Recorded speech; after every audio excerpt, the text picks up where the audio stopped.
Okay, thanks for everyone taking the time to discuss these different topics and questions. We're going to first hear the report outs from the different tables, and we're going to go in order of table.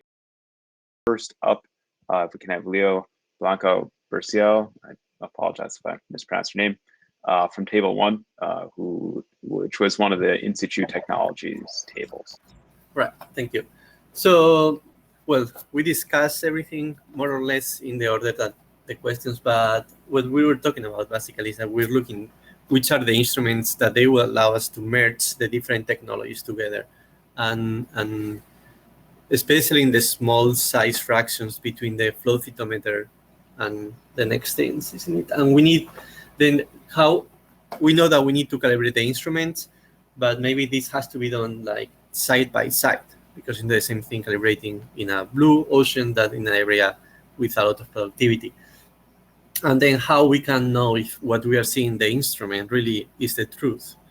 It's just an image. How do we know that this is comparable with what we're seeing before with other techniques? And we agree that we need a community-driven best practices standards for all the instruments. And the other question is how we can adapt those best practices together with the evolution of the different instruments, that we have the new models or even new instruments popping up, like how we can adapt from that. Also, when we have all these huge data sets, image data from all over the world, how is the best way to target the data you are interested in? Especially if we have not only the 2D, so in this space, just in the surface, if we're trying to also data from the different depths. Also, we pointed to a lack of in situ data as soon as we're trying to go into deep for the small size fractions, because most instruments, they have a limited depth, or you have to bring the sample up to surface and sample. But something that we're talking about especially is that we need to create standards and transparency when we are using those instruments. That is, when subgroups are publishing about them, they should start to be also being more open about how they are processing their data and how we are getting the images out from the raw into the processed data. So not only we are all using the same instruments, also at the end we have the same comparable data. And a final question that might be a small kind of worms, and I brought that up because I come from the molecular world where to publish anything, you have to make your data available. And sometimes it's not only the raw, it's also some of the processed data. Why we don't have those standards still required? Why we can publish data based in optical data without the obligation of making even sometimes the processed data available for the others? That will allow them to be able to compare your data and see if you are analyzing your own data, you're processing your own data stream in the right way compared with the others. We know that we have Picodemo, we have other repositories that we upload the raw data, but sometimes it's not clear how we are getting from that into a final product. And that is what we should be working. And that's it. Thanks, Leo. And I see Ivana putting CBAS into the chat as a data repository. So next we'll move on to table 2, the reporter Mara Frelich, also for Insitu Technologies. And it looks like Mara put the screenshot from table 2 into the chat, so maybe we can share that if Heather or someone can do that. Click on it. Great. It looks like I can actually share it.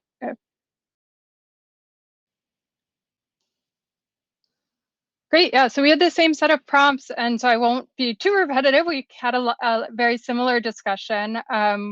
Maybe jumping off, we talked a lot about calibration and intercomparison, and one of the things that, and one of our major motivations when we were talking about that was saying design studies with the future in mind. So make sure that the calibration and validation is being done, and that there's sufficient documentation so that the data sets can be useful to future users. One of the things that came up there was making sure that there actually are sufficient in situ samples. We said, so when we're using a lot of these optical measurements, they're usually proxies for what we're actually trying to measure. So make sure that some of those targets actually are being measured for the calibration, which isn't necessarily a given, depending on the goals of the experiment, which may just kind of have a biooptical sensor there, but it's not necessarily the goals of the PI to analyze the biooptical data. One of our major gaps that we saw was, which came up in the keynote talks as well, is getting rate measurements. And that connected directly to a challenge of Lagrangian sampling capabilities, or making sure that we are able to observe at appropriate spatial and temporal scales so that we can get rate measurements, or how to make sure that you're observing the same water parcel, or that the comparisons between different methodologies are appropriate. We also talked about making sure you're using consistent methodologies across ecosystems so that you can make comparisons between different ecosystems too, rather than having certain groups or certain field campaigns specialize in ecosystems, but not using instruments that can be compared with each other. And we talked about what would be potential opportunities. And one of the opportunities that came up was Biogeochemistry as a large scale campaign that has temporal continuity as well, which could span sensing technologies across space and time, and could be a nice opportunity for intercomparison. Let me make sure that I'm getting all of our major points. Yeah, so something else that came up was the disconnect between what is measured in field campaigns, which can use instrumentation or other methods to look at taxonomic identity, some of the smaller scale processes, and use equipment that's not quite ready to be on autonomous vehicles now, and then what can be measured with autonomous vehicles, as both a kind of as a challenge and opportunity for growth of use of optical measurements. Yeah, so I think those were some of the major points that we wanted to convey. One more was that as a technological challenge is using big data tools. As we're getting more and more optical data, how are we going to process it and really make quantitative rather than just descriptive conclusions from some of these experiments. And then the last thing that came up was funding. So how can we use these move beyond 3-year funding cycles? And we talked about kind of what it would be community-wide goals and how could we work towards community-wide goals to make sure we go from basic research to application and implementation.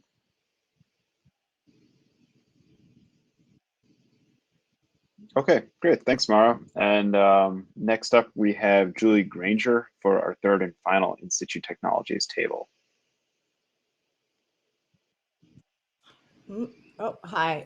So I think a lot of our conversation dovetailed with what's been mentioned so far. So with regard to the first question, I think what came out of it was that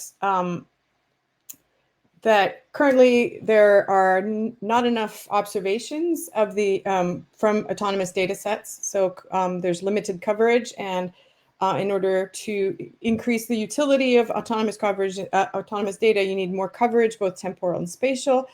And there needs to be a way to get the data to the users without having a large lag between the collection and QA/QC of the data, and so that the data can be not just published quickly, but also QA/QC more quickly, so that it can be used in real time.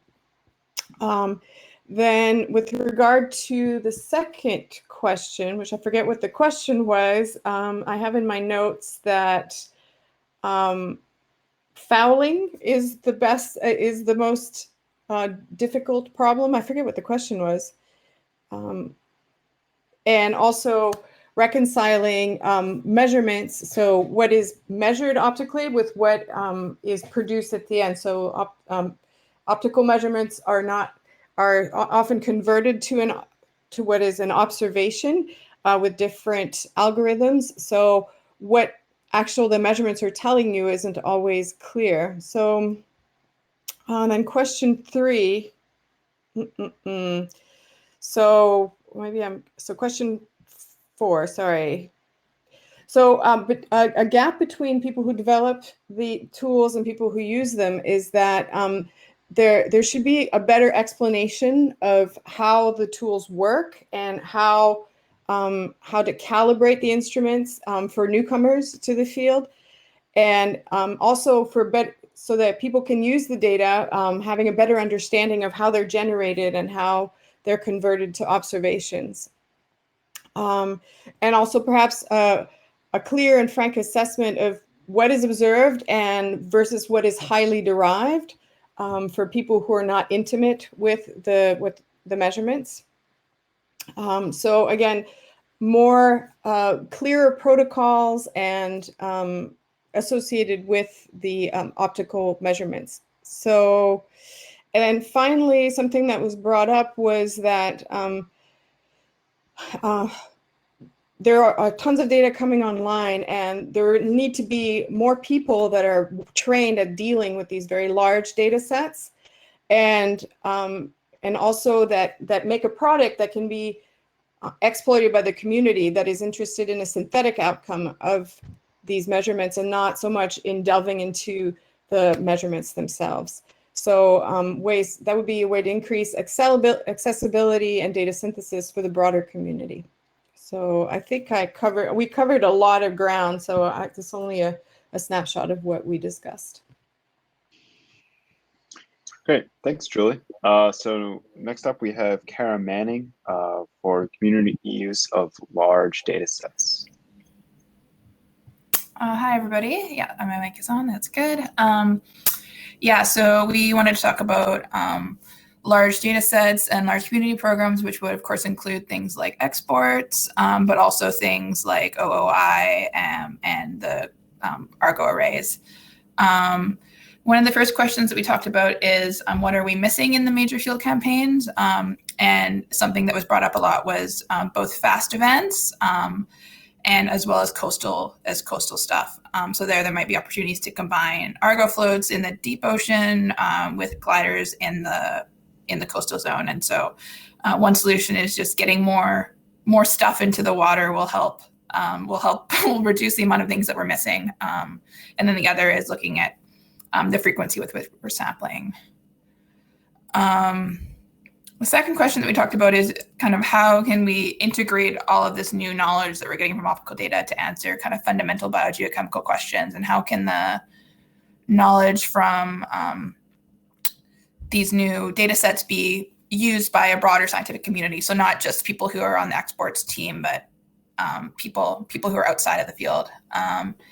And kind of something that we spent a long time talking about is related to usability of the data and kind of data massaging techniques that are used. If you just have the raw BBP signal or the raw chlorophyll signal, most papers that are published now will take a lot of additional steps to get a publishable product. And the figures look in their papers, but there's a lot of intermediate steps that went into that. So we talked a lot about kind of the need to get more people posting their software on GitHub so that it's more accessible, so that people aren't just reading a word by word description, but they can actually go in and see the software and be able to use it themselves. And that might also help a lot with making it easier for people to break in who are a little bit on the outside. I know for me personally, I've been kind of spending the last year trying to become an optical oceanographer, but if you're not already kind of on the team and have the people who already know exactly what to do, then it's hard on the outside to come in and try to make the leap into the field. Just reading the papers and saying, oh, that's a cool result, I have a great idea, I think I have an idea that I could work with without having the software, it's difficult to do. And one of the challenges, of course, to software development is that scientific we're evaluated based on the papers that we publish and not the code that we post on GitHub, because Google Scholar counts the number of citations that your papers get, but they don't count how many people downloaded your code. So we're talking a lot about kind of a revolution, and that there needs to be more ways to kind of support people to spend the time on making software that's usable, and that gets included in people's evaluation. And so that could also be done at the agency level to get agencies and departments to give more support for creating accessible code, so that a broader community of people can use it. The final thing that we talked about was related to calibration of the data sets for things like chlorophyll fluorescence. There's large uncertainties in the numbers that come out of the sensors. So how do we better calibrate those? One kind of moonshoot idea that we talked about was potentially working with NIST to come up with standards for calibration. And we talked about the best way to, if it's possible, to come up with better calibration procedures that can be broadly applied to a wide range of field campaigns. The last thing that I'll say before I finish is just to highlight OCB is also a potential opportunity to get more people working on these issues related to kind of data processing and making things more reproducible and more open. I know OCB has the OOI sensors working group that's specifically around best practices for working with OOI data. So I think that's going to be a really good step for making the OOI data more usable and make sure that people are doing quality control in the correct ways. But that working group will not include software development. That could be an offshoot of the group, but that's not the goal of the group. So still more work to be done. And I think I will leave it there. Thanks. Thanks, Kara. Although I'm a little disappointed that you didn't tell us about the pteropod love diagram. But anyway, next up we have Patrick Gray for new satellite missions. Hey, so we had a pretty fun, wide-ranging discussion. Question 1 was on upcoming satellite products and remaining challenges. We talked about sort of the classic group that's upcoming. So PACE, hyperspectral capability there will add, as we all know and heard some of the great talks, a new dimension, and increase our ability to discriminate types and productivity in complex waters. Glimmer will the temporal dimension, allowing us to actually parse rates from some ecosystems. And we wanted to give a shout out to SBG for the spatial resolution there, which will allow really some fun investigations into corals and SAV and sub-mesoscale features. And one of the last sort of major benefits from all of these sensors is the shorter UV wavelengths, which will really be helpful for discriminating functional types and organic matter in the ocean. Some of the challenges we talked about were integrating across the vertical domain, an ongoing challenge with all passive techniques, and limited ability to observe variability at depth. And then, as Kara was just discussing, we talked about the challenge to process some of these large quantities of data, and obstacles to accessibility for practitioners, both without programming skills and without substantial compute power. And at least for the latter, one of the potential solutions is thinking about following the Pangeo toolkit with the sort of conceptual model where compute is co-located with data in the cloud, permitting much wider usage, and then ongoing challenges with algorithm development. Question 2, integrating across existing CalVal approaches and existing satellite data products. So Glimmer and PACE, Joe was telling us they definitely are planning on leveraging MOBI, existing landmarks, known reflectance, although co-locating with other instruments, at least for Glimmer, is going to be challenging. And certainly all of these new hyperspectral instruments, cross-calibrating across other sensors is going to be limited, just given that there aren't any hyperspectral instruments, particularly where Glimmer is. But we can and should use bioargo floats. We definitely should leverage many long-term water monitoring programs in coastal areas, especially for Glimmer. And then we discussed how some UNOLS fleet ships are being instrumented with much better matchup instruments for ocean color sats, and could be a nice low-cost approach to increasing CalVal. New satellite missions that aren't in development right now. Number 1 was LiDAR, thinking about adding a vertical dimension to our data. The whole discussion group was pretty excited by CubeSat constellations, but daunted by CalVal. If you have 50 satellites, both CalVal and traffic challenges. Yeah, maybe CubeSats with LiDAR, CubeSats in geo, global coverage, high revisit rate. It's definitely exciting. And then for questions 4 and 5, the cultural practice challenges to integrating knowledge across groups to solving the big problems. We didn't really have any panacea, but certainly education, more interdisciplinary reports like the IOCCG, and really just better discussion and knowledge of uncertainty. So even if you're not super experienced with the whole process, understanding the uncertainty in a final product is critical. And that's what we've got. Great, thanks, Patrick. Finally, we have Blake Clark reporting out for optics in BGC models. Yeah, hey. Yeah, we had a great group of early career folks from throughout the world, and a wide-ranging discussion. And let me pull up the screenshot. I didn't share it because I took it at the very last minute. So like the box that was like, you're leaving is kind of overlaid on it.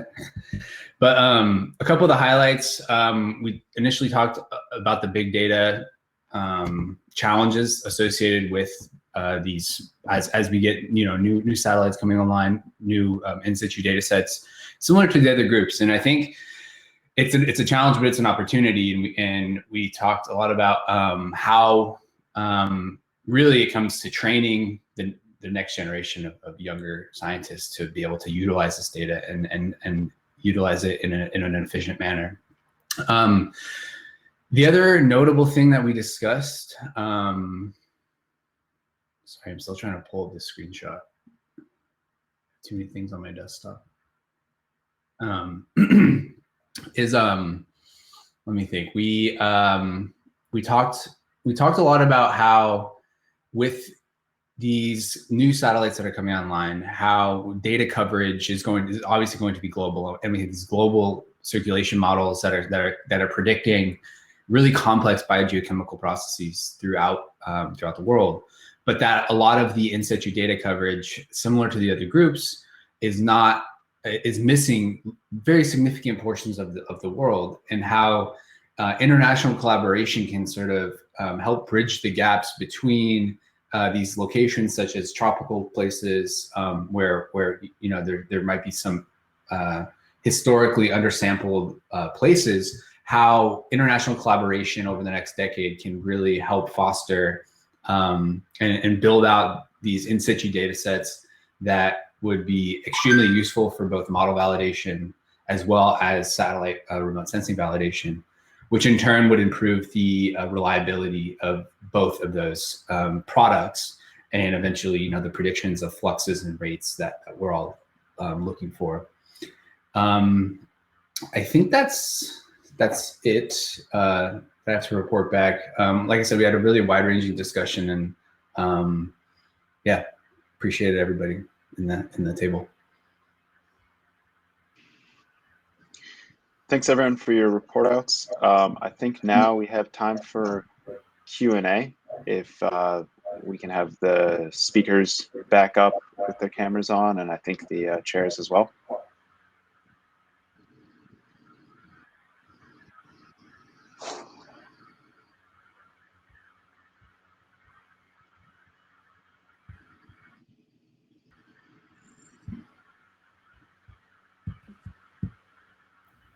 If anyone has any questions that they'd like people to discuss, or specific questions for any of the speakers or groups to follow up on, now is a great time to put those in the Q&A. One thing that I forgot to mention was, I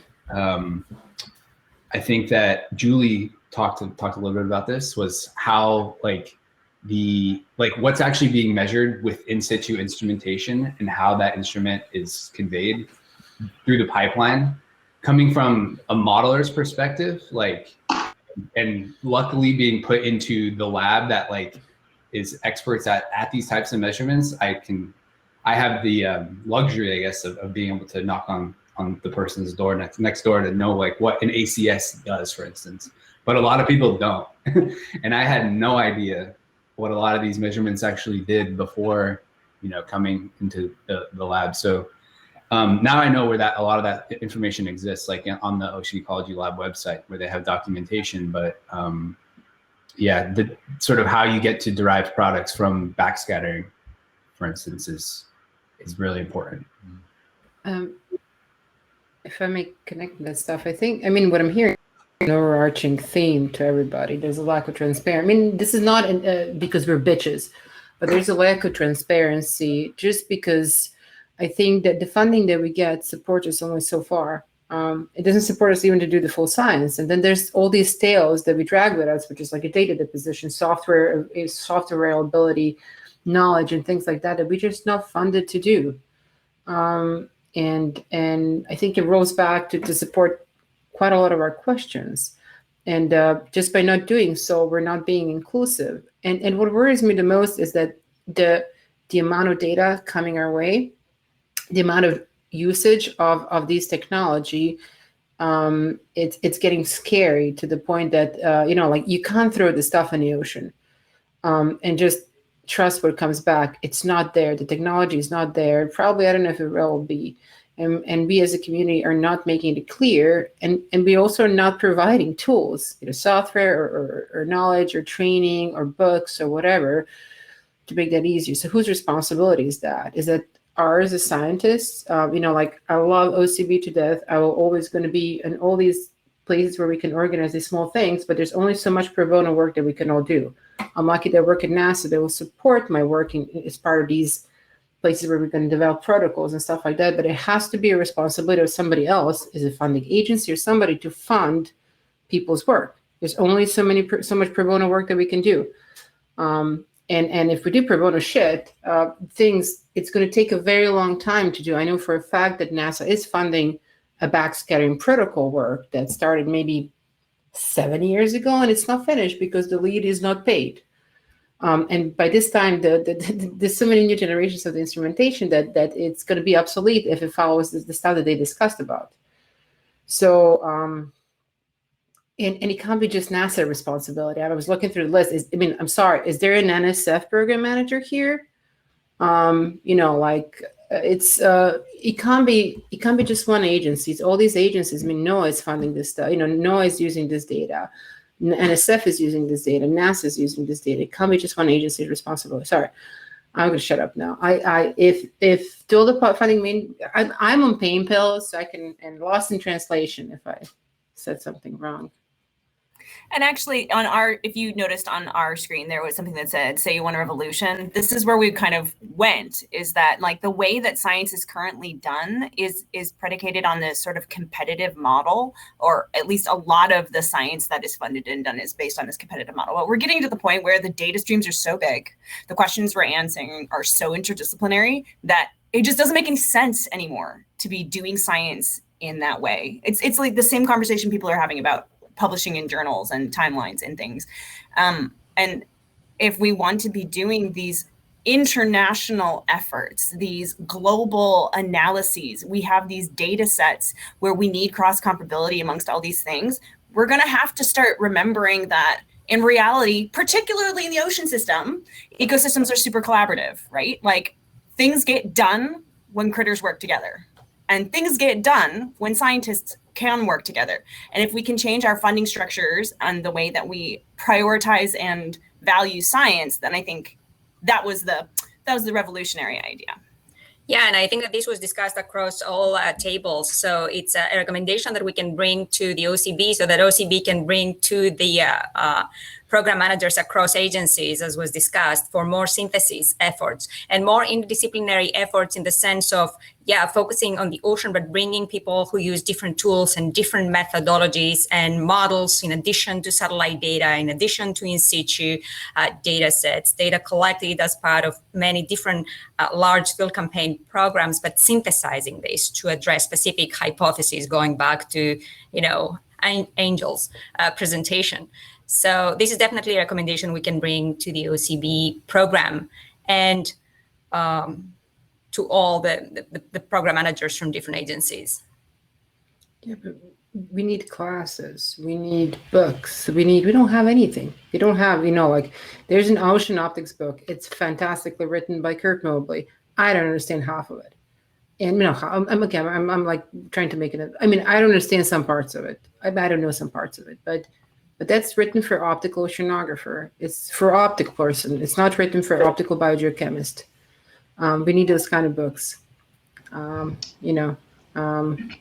I think those limitations exist across fields. There are people unquestionably so.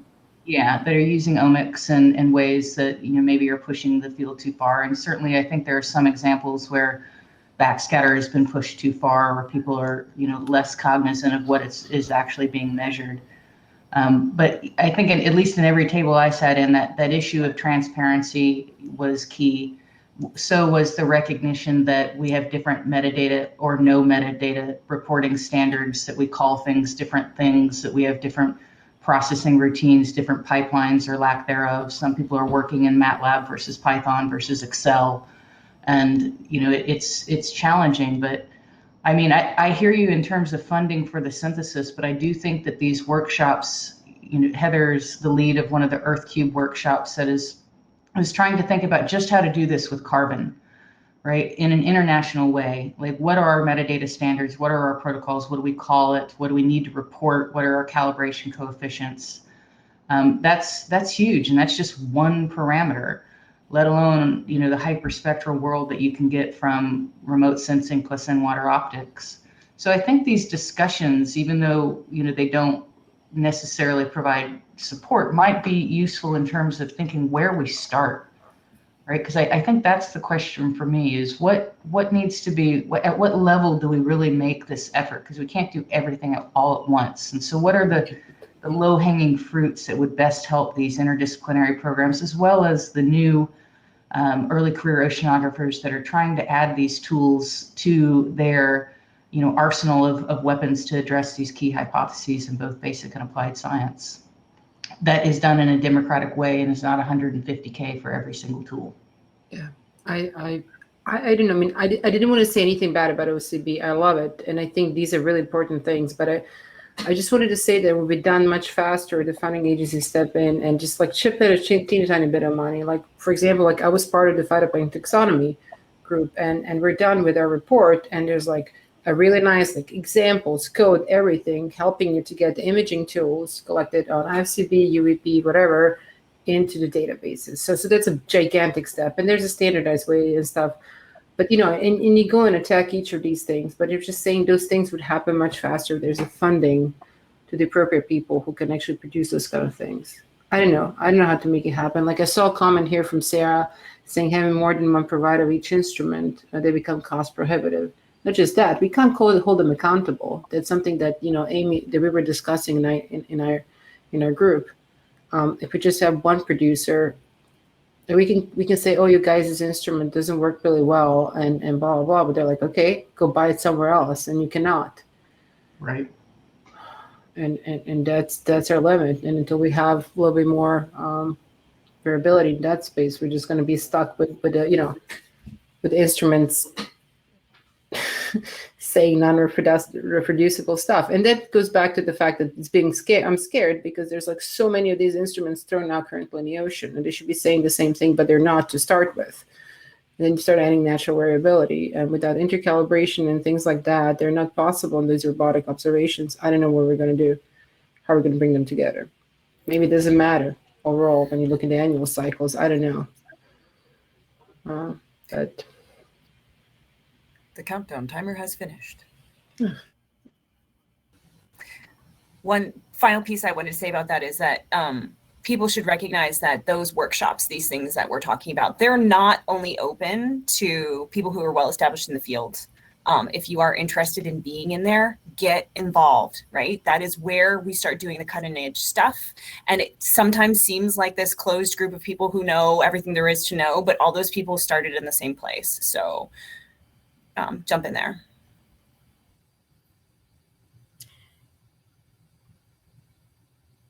And with that, thank you so much, everyone, for participating in this session. We got some really amazing, insightful feedback from you and some nice recommendations. many thanks to Heather and May for planning this amazing meeting, and many thanks to the ePoster Boards group for helping with this awesome platform as well. Any last words from the speakers?